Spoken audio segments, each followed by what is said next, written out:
Stadium. Here's the first period summary now. The Blackhawks did not take long to get on the board today, and here was the play. It's off to the right of Palmentier, right to Crossman, shoots, he scores! Crossman! And Dennis Savard won the face-off. He pulled it right back to Crossman, and Crossman blasted one over the gloved hand of Palmentier, and with the game only 1-11-0, the Hawks lead 1-0. Doug Crossman is 12th of the year from Dennis Savard at the 1:11 mark to get the Hawks off to a quick 1-0 advantage, but it didn't take long for the Blackhawks to strike again. Here's what happened. Comes Feimster over the line, shoots one, and a save by Palmentier. Rebound! They score! Daryl Sutter picked up the rebound after Palmentier had made the save. He failed to control it. It also looked like the defenseman, Solving, might have had a chance to control it. He didn't either. So Daryl Sutter, the opportunistic goal, is 27th of the year from Dave Feimster and Tom Lysiak at the 6:25 mark to give the Hawks a 2-0 lead. And then the Rookie of the Year candidate with a cool play to score the third Blackhawk goal. Here's the draw, Larmer, right in, shoots, he scores! Steve Larmer! And Palmentier gave up a rebound. A Jack O'Callaghan shot from the near point. Larmer got to it and fired it right in between his legs. The 38th of the year for Larmer, and the Hawks have a 3-0 lead. Larmer now within 2 goals of the rookie scoring record set by Daryl Sutter of 40 goals. That was his 38th from O'Callaghan at the 11:41 mark for a 3-0 Blackhawk lead. And then late in the period, the Hawks added a little icing on the cake for that first period. Here's what happened. Now Fox put down, but he got some help from Secord. To Lysiak at center, might be a 2-on-1. Lysiak over the line, shoots one, he scores! Lysiak from the far side, outside the circle, about a 45-footer. He shot it, appeared to be fairly low along the ice, and the Blackhawks have a 4-0 lead. Tommy Lysiak is 22nd from Al Secord and Greg Fox at 17-27. Finally finishing off the scoring, each team with 1 minor penalty in that period. The shots on goal, Toronto 14 shots and Chicago 9. A little bit deceiving, although later in that period, the Leafs had a couple good, strong forechecking shifts, and that's where a good majority, I would think, of their shots for that period came from. But all in all, quite obviously, a Chicago period. Well, a lot of the Toronto shots, Pat, were from outside of the blue line, and quite a few of them were by their defensemen. In fact, I would say about 5 or 6 were from Korn and Melrose, the 2 guys that I said weren't very offensive, and they end up getting shots on net. But obviously, they couldn't score. The Blackhawks 4, the Maple Leafs nothing, and we'll be back to have a visit with Al Secord, and we'll do it after this time out on WIND. Oh! Between periods today is the second guy ever to score 50 goals as a member of the Chicago Blackhawks, Al Secord, who is not quite there yet, but I'm guessing that the quicker you get that over with, the better it'll be, right? You're sure right about that. That's all I've been hearing about the last couple of days, and I'll be glad when it's done. Yeah, it's one of those things where do you actually feel all the attention or the pressure? Is there pressure involved with it, or is it just the fact that everybody talks about it so much that adds a little bit of pressure? Well, I think what happens is you hear so much about it that you start thinking about it a little bit more than you really want to, and it's actually my own kind of thing that if I think about it too much, it's putting pressure on it myself. I'm just going to have to take it like any other game and go out and make sure I do my job, and if I do that, I'm sure the goal will come. The other night you got your 49th, and almost every time you stepped on the ice after that, you were acknowledged. We want 50, or they're cheering in some way. Helpful or hurtful? Well, I know you can hear that up there, but the crowd is so loud that everything just blends into one big noise, and I don't know. I just try to block it out, and like I said, just try to concentrate as best I can out there and make sure I do my job. What about I asked you about this a couple of days ago, Al, but you made an interesting observation, just the fact that the only other guy to score 50 was Bobby Hull, and there are comparisons between you and he in the goal-scoring statistic, how many he had after so many games, how many you've had, but you've been the first one to say that you're not the same kind of player as Bobby Hull was. and to be even thought of in that same kind of a category is really something. Well, it is. Bobby Hall, he was the type of guy, he liked to carry the puck quite a bit, where I have Dennis Savard. He's more or less the playmaker on the line. And, Dennis had that great speed down the wing. He used to just wind up and crank it. I know a lot of goalies were scared of him when he used to shoot. And, he was the type of guy, he could go at full speed, wind up, and pick that 2 or 3 inch spot every time. And I'm the type of guy that I think I score most of my goals. I have my best success in front of the net and jumping into the holes for savvy and yelling for passes, and that's the reason for my goals this year. Was there ever a time when you, I'm sure in your dreams, there was a time when you, as a kid, you maybe thought you'd score 50 goals someday in the NHL, but I wonder if you really had a serious thought about it until recently? No, even when I was a kid, I never even thought about scoring 50 goals. I was a defenseman most of my hockey career, and to score 20 goals in the NHL was a big thing for me. But last year and this year have been 2 unbelievable years for me that I thought would never happen. But I guess it's just due to coming to Chicago and getting a chance to play again, and working out, and I'm playing with Dennis Savard, and Timmy Higgins helped me out a lot last year, and Steve Millarmer this year, and just all those factors have really helped my career. All right, I won't mention 50 anymore. Let me talk about Al Secord a little bit. Another observation that when you and I were talking the other day that you made that I found interesting was the fact that this year you're going to wind up with about half the penalty minutes that you had last year, probably. But you kind of alluded to the fact that you had been thinking and maybe even talking with Orville recently about changing your game a little bit, maybe becoming a little bit more aggressive. Is that right? And talk about that a little bit. Yeah, that's true. First part of the year, I think I went too much the one way as far as not being aggressive enough.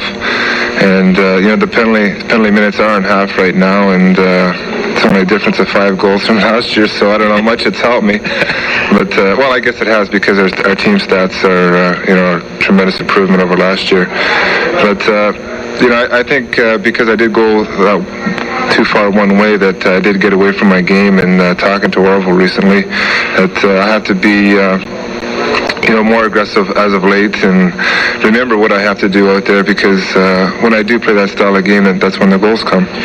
The key there would seem to be, and I'm sure this has been talked about with you and Orville and Cliff and whatnot throughout the year, but the game situation. In other words, you're not going to let anybody bother your centerman or your right winger or yourself or any of your teammates, really, but there's a time and a place for everything, and I guess that's the key factor. Where it would, might it help your team? Might it hurt your team if you sat in the penalty box for 6-7 minutes? Right. Well, last year we were in so many games. We were down 3 and 4 goals and just no hope of coming back. And I guess there was a lot more frustrations last year. And if anything started, we made a bigger deal out of it. Well, this year all our games are close, and we could be leading by a goal or 2 goals, and you have to assess each situation a little differently and make sure you use your head, because if you take a bad penalty, it's going to cost you, and that's the difference, I think, between a mediocre team and a good hockey team is at the power plays and the penalty killing.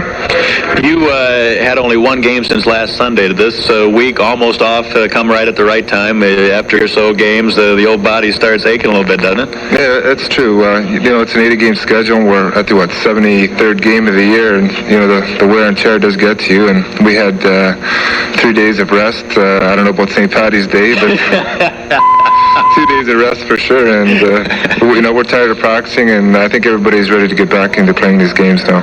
I don't know if you know anything about St. Paddy's Day. I don't hardly remember anything. So, Al, many thanks for the chat. I hope all of this, the pressure and the build-up for 50 goals gets over very quickly. Hopefully by the time this is even on the air, which will be after the first period. But I know it'll come very shortly, and I would like to see it happen at home. I guess that would be kind of fun for you, too. Well, I heard a lot of stories when Bobby Hall scored his 50th goal, and I just go, don't tell me that. Just keep it out. Just don't tell me those things. And like you said, when it's done, it'll be done. It'll be over, and start concentrating more in the playoffs. Thanks for the chat, my friend. Good luck. Thank you. It's Al Secord. We'll be back for more right after this timeout on WIND. Pat Foley back in Chicago Stadium, where a little history was made in the second period this afternoon, and here's what made it. Savard had the net open and deflected it just wide of the near post. Now back of the net, Savard, center Wilson, the blast, and as they rebound, Secord scores! Oh, Secord! And Secord, the second Blackhawk ever in history to score 50 goals. He picked up the rebound, right in the side of the net, and shoveled it in. And the debris starts coming down the heart. Our mobbing Secord, the second 50-goal man ever for a Chicago Blackhawk team. Listen to the crowd. They're all on their feet. Isn't that great, Pat? Al Secord, a power play goal, reaching the 50-goal milestone. Secord from Doug Wilson and Dennis Savard at 5:49 to give the Hawks a 5-0 lead. They got the score open here, reason for the crowd reaction. The Maple Leafs then got on the board when Peter Inachek scored from Barry Melrose and Walt Podubny at 9:41.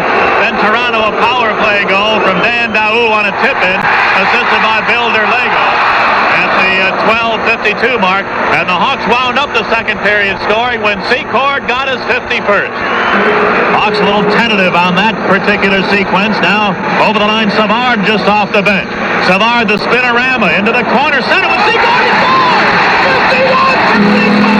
Al Secord gets the centering pass from Savard, who worked his little spinorama move at the near corner to get away from a check. And then Secord banged it in from just outside the goal crease. 6-2 in favor of the Blackhawks. Power play goal for Al Secord, his 51st of the year, second of the game from Savard and Wilson at 17:28 to finish the second period. Scoring the shots in the period, 15 for Chicago, 10 for Toronto. The two-period totals, 24 shots for each team. But on the big board, the Blackhawks 6, Toronto 2. Dennis Hull and I will be back shortly with the third period. Now we'll get you all the sports news of the day. I'm Pat Foley on Talk Radio 56. Thank you, Pat.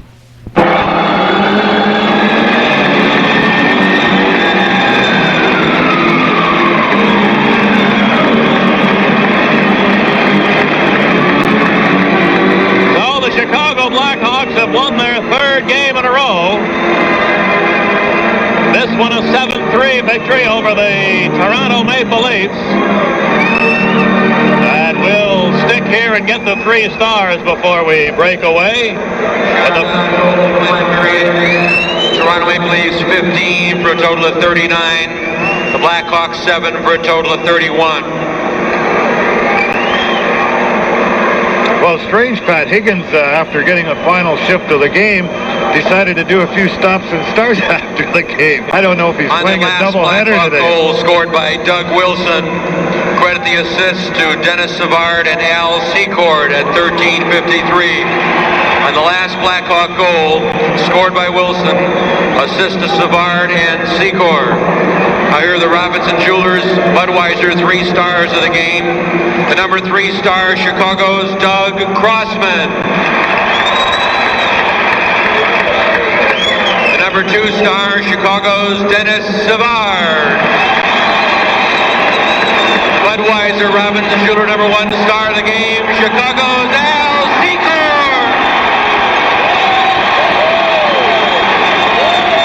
Final score, Blackhawks 7, Maple Leafs 3. The game summary after these messages. This is the Chicago Blackhawks post-game show with Pat Foley. Brought to you by Budweiser Light, the light beer with a clean, distinctive taste worthy of the king of beers. Bring out your best with Budweiser Light.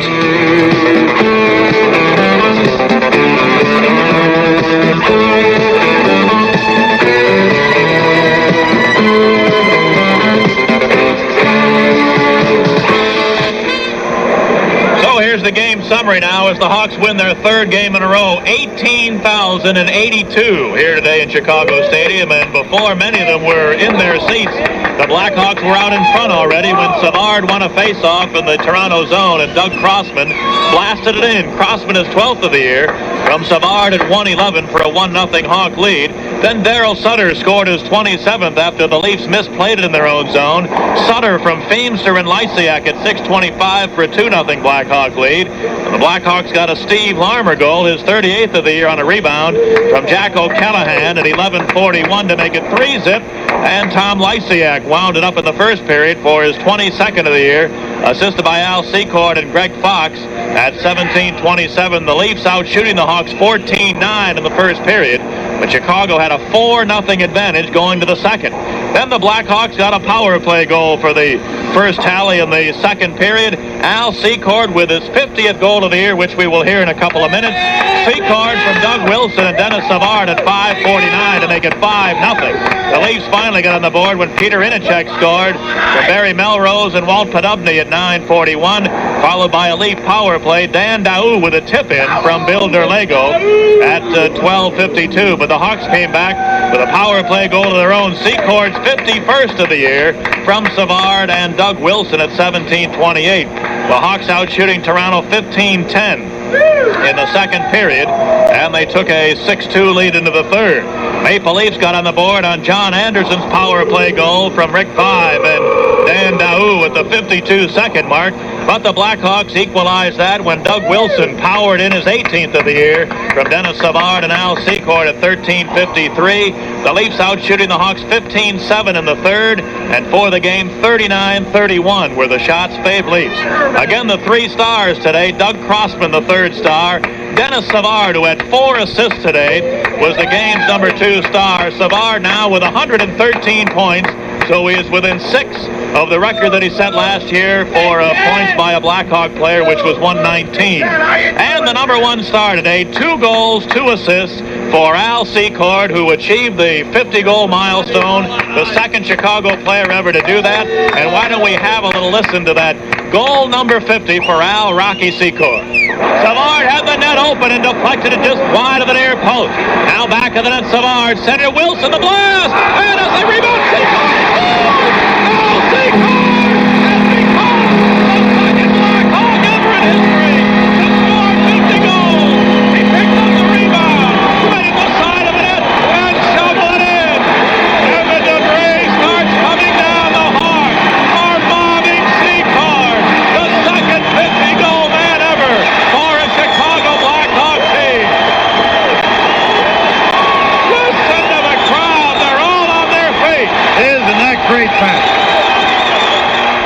It was indeed great. The Blackhawks all mobbed Secord. He came over to the bench and were getting all kinds of hugs from his teammates. The fans were nearly lifted the roof off the place. And the second man ever to score 50 in a single season, Al Secord. What was the other guy's name again?